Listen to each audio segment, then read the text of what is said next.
What's up, everyone? Welcome back. New York Sports Machine, Kevin Walsh, Jersey, Joe Archino. A Man City update, not one that most fans are going to be happy to hear. Kevin De Bruyne obviously went down with an injury, and there was speculation of how long he would be out. He now has announced it is going to be around 10 weeks that the Belgian superstar is going to be out, and that's really a big loss for Man City. At points and times in the year, he has seemed like their best player, especially when Aguero has been off the pitch.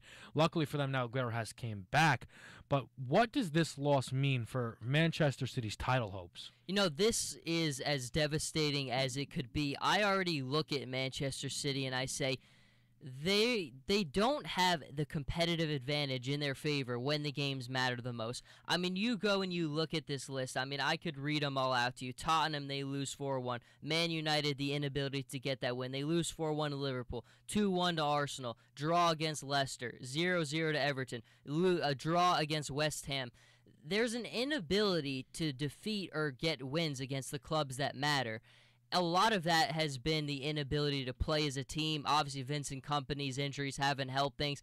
But it's kind of funny how as the light starts to kind of come back to Man City, they're back in the FA Cup final. Vincent Kompany's on his way back. Now Kevin De Bruyne is out 10 weeks. And again, it's just for a club that struggles to play as a team, this is just another one of those things that's just going to hurt them so much. Yeah, and I think you say it so perfectly. It's a team that's already struggling to find chemistry, but chemistry is almost impossible to build when you're not together. Yes. All of their superstars have missed time.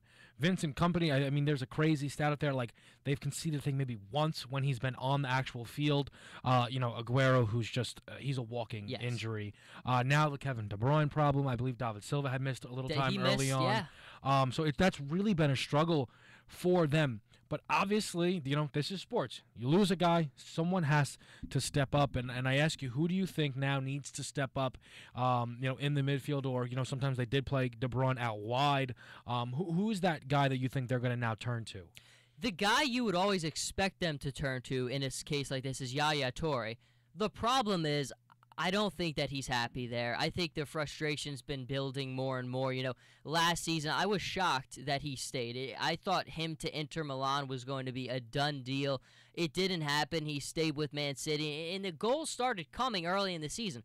But early in the season, everything went well. They were 5 for 5 from wins. They didn't concede any goals. Then David Silva gets hurt. Vincent Kompany gets hurt. Sergio Aguero gets hurt. The wheels start to come undone a little bit, and as that happened, when he could have been stepping up and taking over the role of goal scorer, it just didn't happen. Kevin De Bruyne has stepped into that spotlight.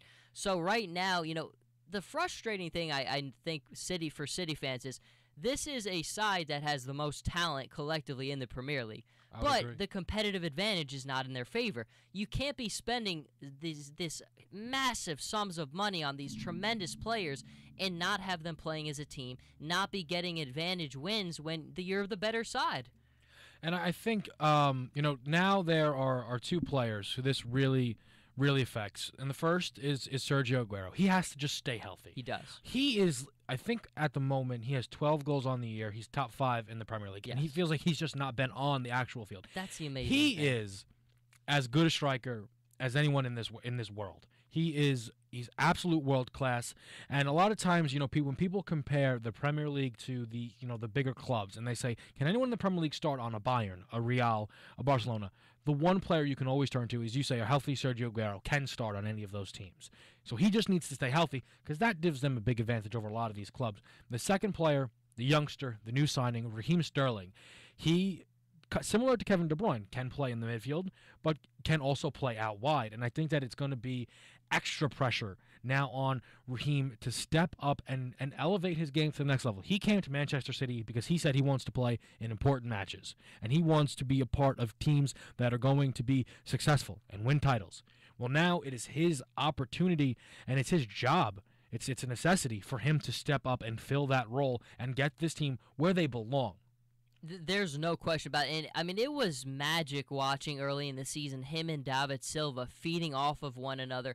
I mean, the two of them just seemed to, the speed of Sterling and the precision of David Silva worked in perfect harmony. I mean, the two of them, their games complemented each other so well, and it made everything flow better. I mean, we look at when Manchester City is at its best, everybody is getting opportunities. Everybody is finding goals.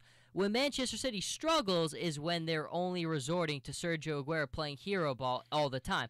And unfortunately, he's been put in that position too many times. He's as gifted to score as there is in the world, but when you ride him too much, I think that's why we see the injuries, is because you put too much pressure on him, and you have the goal scorers behind him to take the pressure off, but they just have that inability to do that, and it's a reason they're in such a mess. Well, now the question comes, is the transfer window. We're still in the winter transfer window, and there is an opportunity for, a club like Man City, who does, lose a big player like Kevin De Bruyne, to make a move. Do you believe, though, that they now try to find themselves a first-team player that could fill into that role, or do they do that from what's in-house, maybe just add secondary pieces? Do you think they just stay away from the transfer window really at all? I think Man City is a club where they always feel they have to throw money at the problem whenever something arises. So I think they will bring somebody in. John Stones' name has been linked to them from Everton, who I think is an outstanding young player. And if I'm Everton, I'm trying to keep him no matter what the costs are.